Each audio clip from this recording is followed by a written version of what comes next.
1 million prosmotr uchun atigi 3 ta nastroyka o'rganamiz.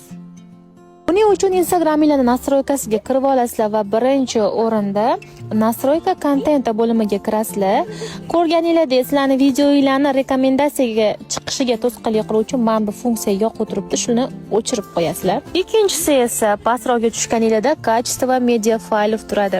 Bu yerda 3 ta funksiya bor. Sizlar ikkinchisini yoqib qo'yasizlar, qolganlarini esa o'chirib qo'yishingiz kerak bo'ladi. Ya'ni в самом высоком качестве turishi kerak bo'ladi. Oxirgi 3-chi nastroykamiz. Nastroyka bo'limidan eng tepaga, ya'ni birinchida turgan Center Account funksiyasiga kirib olasizlar. Kirganingizdan keyin bu yerda Ваша информация и разрешение degan bo'limi bor. Mana shunga kirishinglar bilan ikkinchida turgan История поискani bosasizlar. Eng pastida Очистить история поиска turgan bo'ladi. Shunga kirganingizdan keyin 3-da turgan Всё времяni belgilab, Очистить история поискani bosishinglar bilan bo'ldi. Bu funksiyamiz ham bajarildi. Instagramingizni rivojlantirmoqchimisiz? Unda menga obuna bo'lishni unutmang.